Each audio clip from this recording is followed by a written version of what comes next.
नमस्कार, आप देख रहे हैं उत्तराखंड की तमाम बड़ी खबरें। आपके साथ मैं हूं शंकर दत्त पंत। खबरों की अब शुरुआत करते हैं। उत्तराखंड में उपचुनाव को लेकर कयास लगाए जा रहे हैं कि मुख्यमंत्री तीरथ सिंह रावत के उपचुनाव के लिए 5 विधायक सीट छोड़ने के लिए तैयार हैं। उपचुनाव की सीट को लेकर जल्द निर्णय हो जाएगा। इसी के साथ मुख्यमंत्री से उनकी 2 दौर की बातचीत हो चुकी है। मुख्यमंत्री किस सीट से चुनाव लड़ेंगे, इस मामले पर बीजेपी प्रदेश अध्यक्ष मदन कौशिक ने कहा कि पार्टी के 5 विधायक मुख्यमंत्री के लिए सीट छोड़ने को तैयार हैं। कोटद्वार के विधायक कैबिनेट मंत्री डॉक्टर हरक सिंह रावत, बद्रीनाथ के विधायक महेंद्र भट्ट, इसके अलावा भीमताल के विधायक राम सिंह कैड़ा के अलावा 2 और विधायकों ने मुख्यमंत्री को अपनी सीट से चुनाव लड़ने की पेशकश की है। और इसी के साथ मदन कौशिक ने कहा कि अभी हमारा पूरा जो फोकस है वो कोरोना महामारी की रोकथाम को लेकर है, इसीलिए अभी विधायकों के रिपोर्ट कार्ड जैसी कोई बात नहीं है। कोरोना थमने के बाद पार्टी सर्वे कराएगी और कोरोना काल में विधायकों की सक्रियता का टिकट उसी का आधार बनेगी कि कौन से विधायक जमीनी स्तर पर कितने सक्रिय रहे, जनता के काम कितने लोगों ने,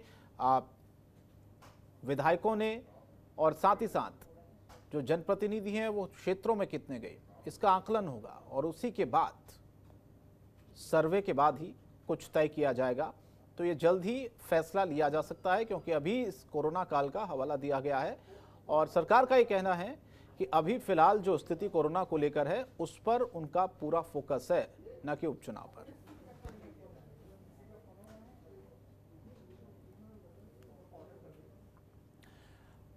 और प्रदेश में आयुर्वेदिक चिकित्सालयों को भी कोविड अस्पताल बनाया जाएगा। प्रदेश के आयुष मंत्री हरक सिंह रावत ने ये एक बड़ा फैसला लिया है। पूरे प्रदेश में 530 आयुर्वेदिक चिकित्सालय हैं।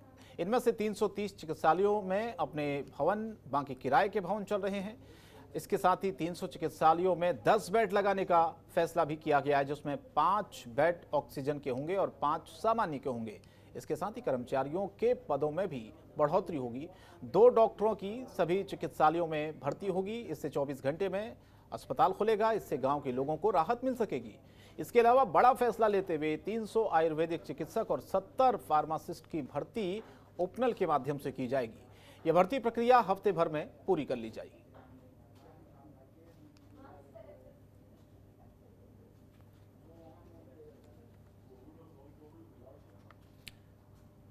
और दिल्ली की तरह उत्तराखंड में भी पोस्टर वॉर पर सियासत शुरू हो गई है। उत्तराखंड में कांग्रेस ने भी पोस्टर लगाया है, जिसमें प्रधानमंत्री मोदी से पूछा गया है कि हमारे बच्चों के हिस्से की वैक्सीन विदेश क्यों भेज दी है, जिसके बाद प्रदेश कांग्रेस ने सरकार पर जमकर हमला भी बोला। इसके बचाव में उत्तराखंड सरकार के कद्दावर मंत्री सुबोध उनियाल उतरे। उन्होंने कांग्रेस के इस पोस्टर पर करारा जवाब दिया और ये कहा कि भारत वसुधैव कुटुंबकम की भावना से काम करता है। ऐसे में महामारी के संकट में सभी देश एक दूसरे की मदद करते हैं, तो अगर प्रधानमंत्री ने ऐसा कर दिया तो इसमें गलत क्या है। कांग्रेस तो ये भी कह रही थी कि यूपी के लोगों को यहां इलाज के लिए ना आने दिया जाए। क्या यूपी के लोग इंसान नहीं हैं? ऐसे में कांग्रेस की मंशा पर कई सवाल उठते हैं। उन्होंने कहा कि हम तो ये भी कोशिश कर रहे हैं कि जो विदेशी यहां पर हैं उनको भी वैक्सीनेट किया जाए, जिसके लिए हमने केंद्र से भी बातचीत की है।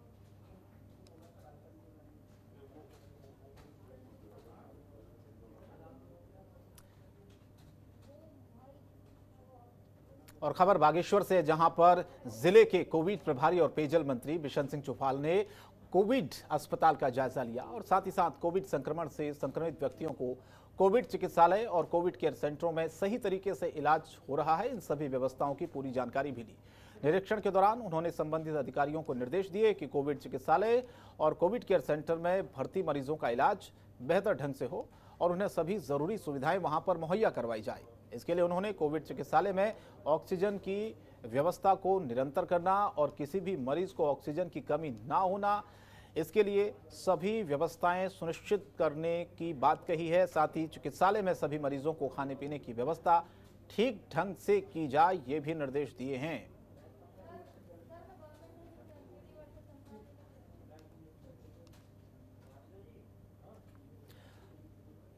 और दोगीपट्टी की ग्राम सभा क्यारा में बीते दिनों बादल फटने से हुई तबाही का कैबिनेट मंत्री सुबोध उनियाल ने जायजा लिया। यहां पर आपदा में पूरी तरह से क्षतिग्रस्त हुए मकान और अन्य नुकसानों का निरीक्षण कर उन्होंने मौके पर ही मानकों के अनुरूप मुआवजा दिया और साथ ही साथ आला अधिकारियों को खेतों में हुए नुकसान पर जल्द से जल्द काम शुरू करने के निर्देश दिए हैं। बता दें कि दोगीपट्टी की 11 गांव सभा के सैण भगेली तोक में भारी बारिश के दौरान बादल फट गया था, जिसकी चपेट में आकर यहां पर एक मकान और कई खेत पूरी तरह से क्षतिग्रस्त हो गए थे, जिनका कैबिनेट मंत्री सुबोध उनियाल आपदा स्थल का निरीक्षण करने के लिए पहुंचे थे। टिहरी की तस्वीरें हैं।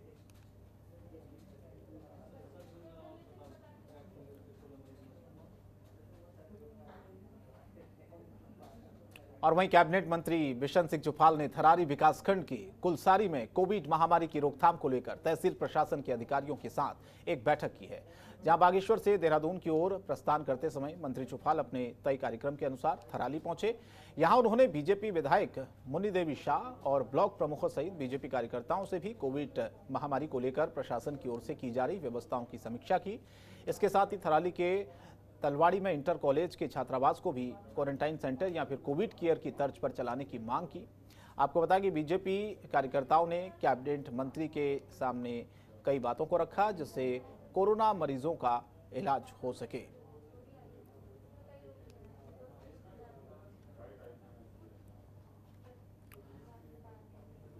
और वहीं प्रदेश में चिकित्सा, स्वास्थ्य और परिवार कल्याण विभाग में नर्सों की भर्ती को लेकर हो रही परीक्षा का पूरा उत्तराखंड राज्य की संविदा स्वास्थ्य विभाग की नर्सों में भारी दुख जताया है। आपको बता दें कि उत्तराखंड शासन के इस फैसले का विरोध करने का उन्होंने मन बना लिया है। उनका ही कहना है कि हम पिछले 8 साल से स्वास्थ्य विभाग के लिए दिन रात काम कर रहे हैं। करीब पिछले 1.5 साल से कोरोना को लेकर रात दिन जोखिम उठा रहे हैं और आने वाले दिनों में लगातार मरीजों की सेवा किस तरह से करेंगे वो भी हमने एक तरह से सरकार को दिखाया भी है, लेकिन हमें एक दिन की छुट्टी तक नहीं मिल पाती है। एक तरह से एक दर्द बयां है।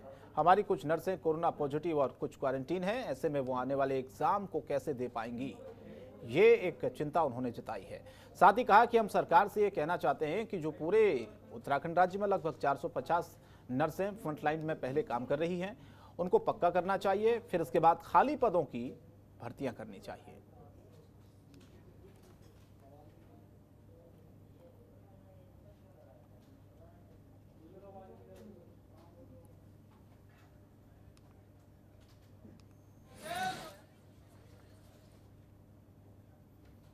और कोविड-19 की इस महामारी के बीच लगातार ब्लड बैंक में खून की कमी देखने को मिल रही है, जिसकी वजह से मरीजों के तीमारदार खून के लिए इधर उधर भटकने के लिए मजबूर हो रहे हैं। महामारी के चलते रक्तदान करने वाले संक्रमण के डर से घरों में कैद हैं। ऐसे में कांग्रेस ने मरीजों की मदद के लिए एक पहल शुरू की है। 25 मई तक कांग्रेस कार्यकर्ता राज्य में जगह जगह शिविर लगाकर रक्तदान करेंगे। ऋषिकेश में भी कांग्रेस प्रदेश अध्यक्ष प्रीतम सिंह ने रक्तदान शिविर का शुभारंभ किया। इस मौके पर 40 कार्यकर्ताओं ने रक्तदान कर मरीजों की जान बचाने का संकल्प लिया। आपको बता दें कि भारत के पूर्व प्रधानमंत्री राजीव गांधी की स्मृति में रक्तदान शिविर राज्य में चलाए जा रहे हैं। डॉक्टरों ने रक्तदान करने वाले लोगों से मरीजों की जान बचाने के लिए घरों से बाहर निकलकर रक्तदान करने की अपील भी की है।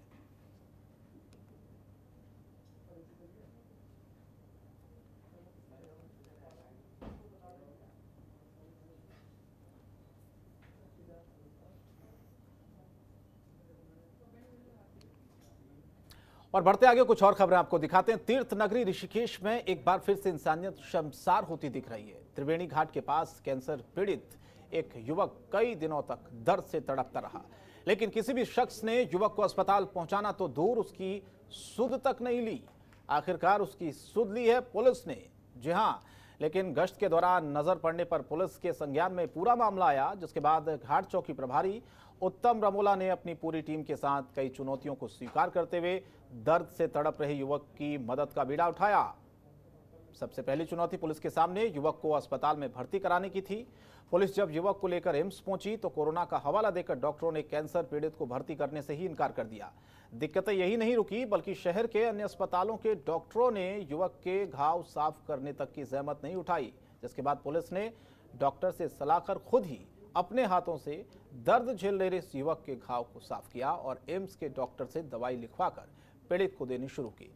उसके रहने की व्यवस्था तक पुलिस ने की। सामाजिक संस्था हेल्पिंग हैंड के सहयोग से पुलिस ने कैंसर पीड़ित युवक को रायवाला स्थित गंगा प्रेम अस्पताल में आखिरकार भर्ती कराया, जहां डॉक्टरों ने उसका इलाज शुरू कर दिया है।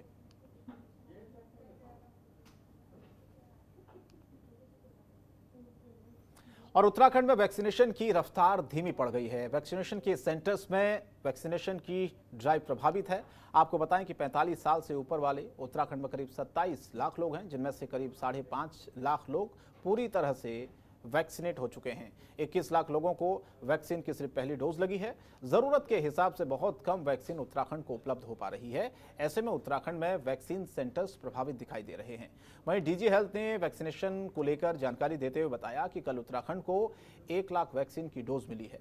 उन्होंने कहा कि केंद्र से जैसे जैसे वैक्सीन की डोज मिल रही है, उसी के हिसाब से लोगों को वैक्सीनेट भी किया जा रहा है। डीजी हेल्थ ने यह भी माना है कि जरूरत के हिसाब से वैक्सीन कम और रफ्तार धीमी हुई है।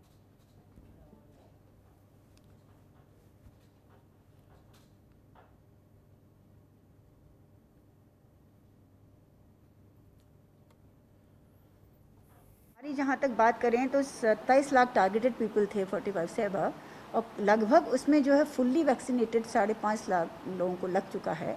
और उसी में से जिसको हम फुल्ली वैक्सीनेटेड कहेंगे 2 डोजेज़, और लगभग 21 लाख लोगों को फर्स्ट डोज लग चुकी है। तो लगभग हमारे अभी ऐसे 18 लाख लगभग कहेंगे कि जिनको सेकेंड डोज लगनी है।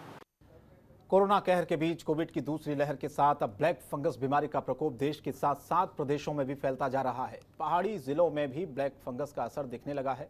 उत्तरकाशी जिला अस्पताल में ब्लैक फंगस का एक संदिग्ध मरीज मिला है। डॉक्टरों के मुताबिक मरीज की आंखों में सूजन की शिकायत है, साथ ही देखने में परेशानी हो रही है। जिला अस्पताल में प्राथमिक इलाज के बाद संदिग्ध मरीज को हायर सेंटर एम्स में रेफर किया गया है। अस्पताल के सीएमएस डॉक्टर SD सकलानी ने बताया है कि अस्पताल की OPD में मंगलवार को एक संदिग्ध मरीज सामने आया था, जिसकी आंखों में सूजन की शिकायत थी। उसे देखने में भी परेशानी हो रही थी। यह मरीज अभी कुछ दिन पहले ही कोविड से ठीक होकर वापस घर लौटा था, जिसकी जांच के बाद उसे मैक्स अस्पताल में रेफर किया गया है, जहां से डॉक्टरों ने उसे एम्स भेजा है। फिलहाल बता दें आपको कि मरीज के डायग्नोसिस और बायोप्सी टेस्ट के बाद ही स्थिति साफ हो पाएगी कि आखिर अभी उसकी स्थिति क्या है। उसके बारे में डॉक्टर नहीं बता पा रहे हैं, लेकिन फिलहाल जो ब्लैक फंगस के लक्षण हैं वो उसके अंदर दिखाई दे रहे हैं।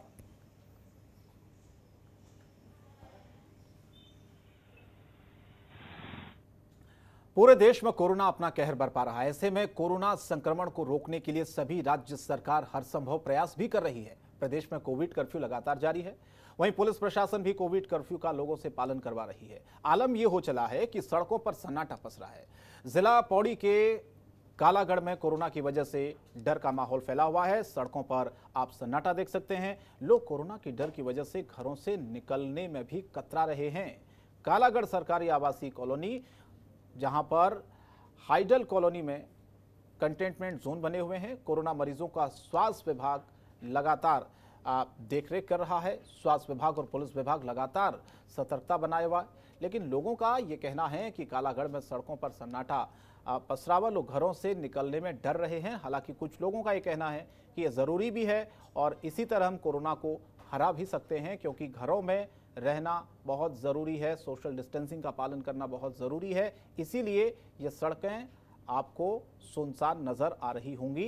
ये समझदारी जो लोगों की है, वाकई में ये बहुत फ़ायदा आगे आने वाले वक्त में देगी संक्रमण को रोकने में, क्योंकि पुलिस प्रशासन तो लगातार सहयोग की बात कह रहा लोगों से, लेकिन लोग भी अपनी समझदारी अब दिखाने लगे हैं। उत्तराखंड के पौड़ी की ये तस्वीरें हैं। खबरों के निष्पक्ष विश्लेषण के लिए सब्सक्राइब करें Jantantra TV and press the bell icon. Never miss any update.